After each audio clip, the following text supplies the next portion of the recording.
Some musicians leave their mark with their songs. Others, like Ringo Starr, leave it with honesty.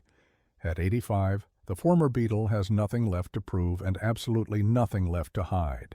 After decades of diplomacy, smiles, and polite interviews, Ringo has finally opened up about the rock albums that never sat right with him. The ones he hated, or as he gently puts it, couldn't ever get behind. And while Ringo's words aren't cruel, they're brutally honest, shaped by a lifetime inside rock's greatest empire. These are the 5 albums Ringo Starr openly admitted he couldn't stand, and the real reasons why. 1. The Rolling Stones, Their Satanic Majesty's Request. 1967. Ringo never minced words about this one. When asked about the Rolling Stones' psychedelic experiment, he laughed and said, "It sounded like us." But gone wrong. He wasn't alone. Even Mick Jagger later admitted it was a confused attempt to chase Sgt. Pepper's magic. Ringo, who lived inside that era's chaos, saw it differently. He said the Stones were brilliant when they stayed raw. But trying to out-Beatle the Beatles didn't suit them. He recalled hearing the album back in 1967 and saying, "It was like everyone was suddenly painting in the dark. We all wanted to be cosmic. Some of us just tripped too far." While he always admired Charlie Watts, Ringo said the record forgot what the Stones were best at: groove and danger. 2. The Beach Boys, Smiley Smile, 1967. Now, this one hurt him, because Ringo loved the Beach Boys. He admired Brian Wilson's genius, his melodic perfection, and the harmony that inspired Rubber Soul and Revolver. But when Smile dropped, the album meant to replace the legendary Unfinished Smile. Ringo said it felt like a hangover after a dream. He once told a journalist, "I expected fireworks, but it sounded like confusion on tape." He wasn't attacking the band, he was lamenting the fall of something incredible.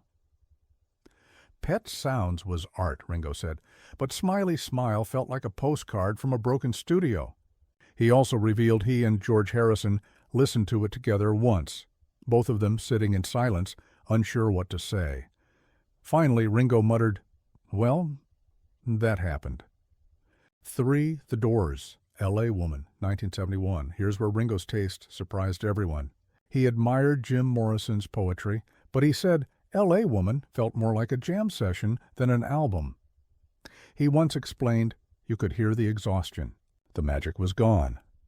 For Ringo, who lived through the pressures of global fame, that sound, tired brilliance, hit too close to home. He respected Ray Manzarek's musicianship, but said the record felt claustrophobic, like they were trapped in their own legend. He added, "It wasn't bad, just joyless." That's the worst thing a rock album can be.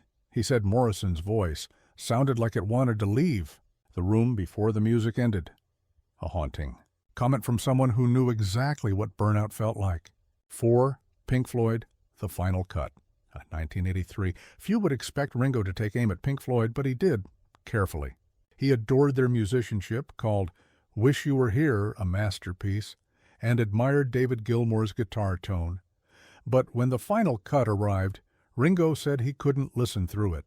He described it as a diary of bitterness set to perfect sound. He wasn't mocking Roger Waters. He understood what personal pain does to art. But Ringo believed that music should lift someone, the artist, or the listener. And the final cut, he said, did neither. He added, "It's so perfect it hurts to hear. It's like looking at a beautiful painting of war." Coming from a man who valued peace above all, that reaction made sense. 5. Nirvana, In Utero, 1993. By the 1990s, Ringo was well past competing with anyone. But when grunge exploded, everyone asked him what he thought of Nirvana. He admired Nevermind, called it raw but hopeful. Yet when he heard In Utero, he said, it felt like watching a band eat itself alive.